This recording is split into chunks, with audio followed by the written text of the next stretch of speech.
दश प्राचीर दश दक्षिणा दश प्रतीचीर दशोदीचीर दशोर्ध्वास्तेभ्यो नमस्ते नो मृण्यन्त देव विष्णो यच्छनो द्वेषितं ओजम्भे दधामि ओम नमो रुद्रेभ्यो ये दिव्येशा भृजमिषवस्तेभ्यो दश प्राचीर दश दक्षिणा दश प्रतीचीर दशोदीचीर दशोर्ध्वास्तेभ्यो नमस्ते नो मृण्यन्त देव विष्णो यच्छनो द्वेषितं ओजम्भे दधामि महालिंगवर्षेभ्यो नमः महालिंगवर्षेश्वर प्राणस्य प्राण महालिंगवर्षेश्वर जीव हि चिदा महालिंग सर्वेन्द्रियाणि वाङ्मय चक्षुष्टो जिह्वा घ्राण इहैवागत्य सुखं चरन्ति सन्तु स्वाहा सुनीते पुरस्मात् शुभ्र प्राणिहनो देहि भोगो योग पश्येम सूर्यमुच्चरन्तं तमर्मदे गुणयाः स्वस्ति अमृतमयि प्राणामृतनाम प्राणानि निर्गतास्तानमप्रेति महालिंगवर्षेश्वरौ साङ्गौ सायुधौ सवाहनौ सवस्त्रावरणभूषितौ सहतिवते बुद्धासुवेदौ महालिंगवर्षेश्वरमावाहयामि स्थापयामि पूजयामि तर्पयामि नमः सिद्धिं मे देहि शरणागतवत्सला भक्त्या समर्पयेभ्यं एकादशावरण पूजन भगवान सर्वासर्वशी महालिंगवर्षेश्वर देवता चरणारविन्दार्पणमस्तु द्वादशावरण पूजनं च करिष्ये अंतचंडिकेश्वर प्राण प्रतिष्ठा पूजनं च करिष्ये అందరము శివాలయంలోకి వెళ్ళినట్లయితే అభిషేకం చేస్తున్న సందర్భంలో ఉత్తరం వైపు సోమసూత్రం ఉంటుంది. ప్రాకారం బయట కూడా ఒక చిన్న సోమసూత్రాన్ని ఏర్పాటు చేస్తారు ఆలయం వాళ్ళు. లోపల ఉండే సోమసూత్రం దగ్గర ఉండే అధిష్టాన దేవతను చండికేశ్వరుడు అంటారు. అంటే మనం రుద్రాభిషేకం చేసినట్లయితే ఉత్తర చండీశ్వరాయ నమః శివుడి విమానం సృజ్య అని చెప్పి రుద్రాభిషేకం ప్రారంభం చేస్తాం. అలా లోపల ఉండేటువంటి ఒక మూర్తిని అంతశ్చండికేశ్వరుడు అని, బయట ఉండేటువంటి మూర్తిని బహిశ్చండికేశ్వరుడును అని అంటారు. అలాంటి అంతశ్చండికేశ్వరుడిని మనం 12వ ఆవరణ లోపల ఆవాహన చేసుకుంటాం. ఓం యో రుద్రో అగ్నో యో అప్సియోషధి యో రుద్రో విశ్వ భువనావేశ తస్మై రుద్రాయ నమో అస్తు. అంతచండికేశ్వరాయ నమః అంతచండికేశ్వరం సాంగం సాయుధం సవాహనం సవస్త్రావరణభూషితం సైతివతే ఉతార్హవేదం అంతచండికేశ్వరమావాహయామి స్థాపయామి పూజయామి తర్పయామి నమః సిద్ధిం మే దేహి శరణాగతవత్సలా భక్త్యా సమర్పయేభ్యం ద్వాదశావరణార్చనం ద్వాదశావరణ పూజన భగవాన్ సర్వాతాసనోసి అంతచండికేశ్వర దేవత చరణారవిందార్పణమస్తు త్రయోదశావరణ పూజనం చ కరిష్యే నంది విషవేశ్వర ప్రాణ ప్రతిష్ఠా పూజనం చ కరిష్యే. ఈ 13వ ఆవరణ, 14వ ఆవరణ, 15వ ఆవరణలో ఉండేటువంటి యొక్క దేవతాత్పుణ్య దేవతలు అంటారు. 13వ ఆవరణలో నందీశ్వరుడు, వృషభేశ్వరుడు ఉంటారు. అంటే ఈ పూజ మొత్తం చేసినా కూడా వారి పూజ చేయకపోతే ఈ ఫలితం ఉండదు. అందుకే వారిని పూజా సాత్పుణ్య దేవతలు అంటారు. 13వ ఆవరణ ఉండే దేవతలు అందరికీ తెలుసు. స్వామివారి యొక్క వాహనం నంది. మనం కళ్యాణోత్సవాలు ప్రారంభం చేసుకునే ముందు ధ్వజారోహణం చేస్తాం. స్వామివారికి ధ్వజారోహణం ఏం చేస్తాము అంటే ధర్మమే ధ్వజంగా కలవాడు కాబట్టి వృషభధ్వజేశ్వరుడు అంటారు. అలాంటి వృషభధ్వజేశ్వరుణ్ణి, నందీశ్వరుణ్ణి 13వ ఆవరణ లోపల మనం ఆవాహన చేసుకుంటాం. ఓం శుభమాసమానానాం సపత్నానాం విశాసయం హందానం శత్రోనాం కృతవిరాజం గోపతింగవాః యస్సు శృంగస్సవశవః కళ్యాణో ద్రోణాహితః తార్షీవరప్రకాణేన వృషభేన గిలామహే నందివృషభేశ్వరాభ్యాం నమః.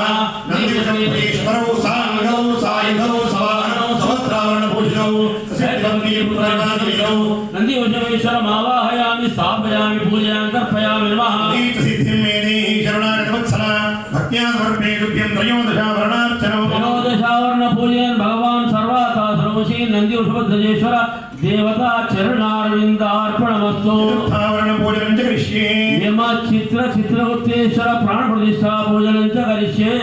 ఈ 14వ ఆవరణలోకి వచ్చేసరికి యమేశ్వరుడు, చిత్రేశ్వరుడు, చిత్రగుప్తేశ్వరుడిని మనం ఆవాహన చేసుకుంటాం. అంటే ఒకవేళ మన తప్పులను రాసేవాళ్ళు, ఆ తప్పులకు ఏ విధమైన శిక్ష ఉంటుందో నిర్ణయించేవాళ్ళు, ఇంకొక మూర్తి ఆ తప్పులను అమలు చేసేవాళ్ళు.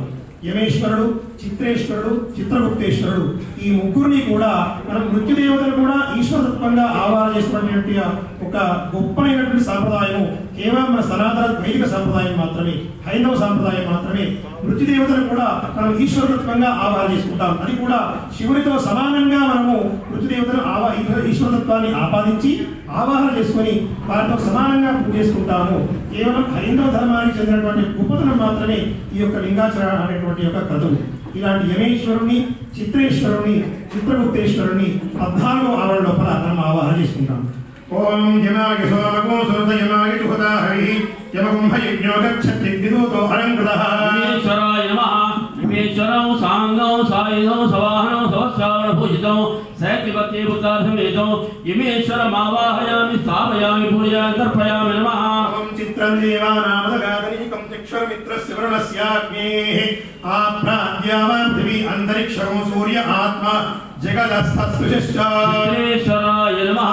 चित्रेश्वरं साङ्गं सायुधं सवाहनं सहस्रावणभूषितं सैत्यपत्येपुत्रार्थमेतं चित्रेश्वरमावाहयामि स्थापयामि पूजयामि तर्पयामि नमः। ओम सचित्रचित्रञ्चितयं नमस्मे चित्रक्षत्रचित्रतमं योधां चन्द्रं रयिं परवीरं बृहन्तं चन्द्रचन्द्राभिः गृणदेव स्वाहा। चित्रगुप्तेश्वराय नमः। चित्रगुप्तेश्वरं साङ्गं सायुधं सवाहनं सहस्रावणभूषितं सैत्यपत्येपुत्रार्थमेतं चित्रगुप्तेश्वरमावाहयामि स्थापयामि पूजयामि तर्पयामि नमः। सिद्धिं मे देहि शरणागतवत्सला भक्त्या समर्पये तुभ्यं चतुर्दशा वर्णार्चनम्। चतुर्दशा वर्णपूजन भगवान् सर्वाधरोषि यम चित्रगुप्तेश्वर देवता चरणारविन्दार्पणमस्तु। वही चंडिकेश्वर वही पंचदशा वर्ण प्राण प्रतिष्ठा पूजनं च करिष्ये। वही चंडिकेश्वर प्राण प्रतिष्ठा पूजनं च करिष्ये। ఇంతకు ముందు మనం చెప్పుకున్న విధంగా బహిశ్చండికేశ్వరుడు అంతశ్చండికేశ్వరుడు అనుకున్నాం కదా. ఈ బహిశ్చండికేశ్వరుడు 15వ వారంలో ఉంటారు. మనందరికీ తెలుసు శివాలయం లోపల ఉత్తర దిగ్భాగం లోపల సోమసూత్రం దగ్గర చండికేశ్వరుడు ఉంటారు. సాధారణంగా అభిషేకం చేసిన జలాన్ని ఆ చండికేశ్వరుని దాటి వెళ్ళకూడదు అంటారు. మనం చండీ ప్రదక్షిణము అంటారు. శివాలయం లోపల ఏ విధంగా చేయాలంటే ద్వయస్తంభం నుంచి మొదలుకొని ఆ సోమసూత్రం వరకు వచ్చి మళ్ళీ తిరిగి ద్వయస్తంభం వరకు వెళ్తే ఒక ప్రదక్షిణ అవుతుంది. మరి స్వామి ఈ జనారణ్యం లోపల ఈ మన అన్ని శివాలయాల లోపల ఉంటారు. చాలా తొందరగా వెళ్ళిపోవాలి, భక్తులందరూ ఉంటారు. మరి ఏ విధంగా స్వామి సోమసూత్రం దాటకుండా ఈ విధంగా ప్రదక్షిణ చేయాలి అంటే ఆ స్వామి వారు కళ్ళు మూసుకొని ధ్యానంలో మాత్రమే ఉంటారట. ఎలాంటి మంత్రాలు కానీ ఎలాంటి చేష్టలు కానీ ఎవ్వి అని కనబడదు. మరి ఏ విధంగా అంటే ఒక్క చిటిక వేస్తే మనం శివార్చన చేసుకున్నటువంటి యొక్క ఆ ఫలితాన్ని ఆయన ఖాతాలో వేసుకుంటారు. స్వామివారి దగ్గర శివార్చన చేసుకున్నటువంటి ఫలితాన్ని మనకు అందిస్తారు. ఆ ఒకవేళ దాటాల్సిన పరిస్థితి వస్తే ఒక్క చిటిక వేసి ఆ దాటి మళ్ళీ ప్రదక్షిణ చేసుకోవచ్చు. అందుకే ఆయనను చిటికల చండికేశ్వరుడు అంటారు. అలాంటి బహిర్చండికేశ్వరుని 15వ ఆవరణ లోపల మనం ఆవాహన చేసుకుంటాం. ఓం ఏషతే రుద్రభాగస్తంజుషత్వదేన వసేన పరోమోజవదో ఈహ్యవతతధన్వాభినాఘస్తకృత్తివాసాః. చండికేశ్వరాయ నమః. వై చండికేశ్వరం సాంగం సాయుధం సవాహనం సవస్త్రావరణభూషితం శైత్యపత్యేపుత్రార్థమేతం వై చండికేశ్వరమావాహయామి స్థాపయామి పూజయామి తర్పయామి నమః. సిద్ధిం మే దేహి శరణాగతవత్సలా భక్త్యా సమర్పే తుభ్యం పంచదశా వర్ణార్చనम्. పూజన భగవాన్ సర్వసి వై చండికేశ్వర దేవత చరణారవిందార్పణమస్తు. అనేన ప్రాణ ప్రతిష్ఠా పూజనేన భగవాన్ సర్వాత్మా సర్వంసి మహాలింగ పరమేశ్వర దేవత చరణారవిందార్పణమస్తు. 15 ఆవరణ లోపల మొత్తం మంది దేవుళ్ళను మనం 366 మంది దేవుళ్ళను ఆవాహన చేసుకున్నాము. మరి తర్వాత ఏం స్వామి అంటే మనం ఎవరైనా ఇంటికి అతిథి పిలుచుకుంటే వారికి అన్ని సేవలు చేసి సంతృప్తిపరిచి మరి వాళ్ళ ఇంట్లోంచి పంపిస్తాం. మరి స్వామివారికి ఏ విధంగా సంతృప్తి ఉంటుంది అంటే ఎంత సేవలు చేసినా స్వామివారి సంతృప్తి ఉండదు. హరహర అనుకుంటూ ఒక చెంబడి నీళ్లు పోస్తే అభిషేకం చేస్తే అభిషేక శివప్రియ అంటారు. కాబట్టి హరహర అనుకుంటూ అభిషేకం చేస్తే మాత్రమే స్వామివారికి తృప్తిగా ఉంటుందట. ఇక్కడ వచ్చిన వారందరికీ కూడా పుణ్యం ఇస్తారు. అలాంటి స్వామిని మనం ఇక్కడ ఆవాహన చేసుకున్నాము. రుద్రాభిషేకంతో మనము అభిషేకం చేసుకొని ఆ తర్వాత మనము ఒక శివుని యొక్క రూపం ఎవరో కాదు, నీవే నేను, శివోహం శివ అహం, నేనే నీవు నీవే నేను అని చిదానంద రూప శివోహం శివోహం అనుకుంటూ మిగిలినటువంటి స్తోత్రాలన్నీ చేసుకుంటూ మిగిలిన పూజ మొత్తం పరిసమాప్తి చేసుకున్నాము. హర నమ పార్వతీపతకే హర హర మహాదేవ హర భోలా శంకర భగవాన్ की जय. अद्य पूर्वोत्तरदेवं विशेष विशिष्टायां प्रदिदौ श्री महालिंग परमेश्वर स्वामी देवतामुद्दिश्य महालिंग परमेश्वर स्वामी देवता प्रीत्यर्थं ध्यान आवाहनादि यथा संभवित रुद्राभिषेक रहित महानिशि पूजां करिष्ये. ध्यायामि ध्यानं शान्तं पद्मादरस्तं धीरं शूलं वज्रखड्गं हर्षोभयदं लक्षभागे वाहन्तं नागं पाशचघण्टां प्रलयभूतवहं शाङ्कुशं वामभागे नाना अलङ्कारयुक्तं स्फटिकमणिभं महालिंगपरमेश्वरं नमामि. महालिंगपरमेश्वर स्वामी देवताभ्यो नमः.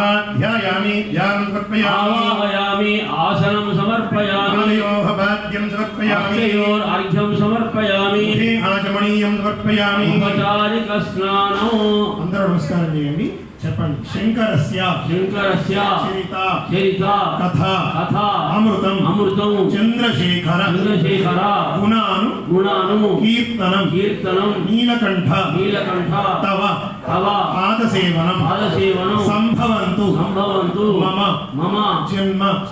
జన్మని స్వామిన్ సర్వ జగన్నాథ యావత్ పూజా అవసానకం తావత్వం ప్రీతి భావేన లింగేస్మిన్ సన్నిధిం కురు స్వామి రాజరాజేశ్వర మహాలింగ పరశివ ఈశ్వర రుద్రాభిషేక మహానిషి పూజలకు ఆజ్ఞ ఇచ్చేది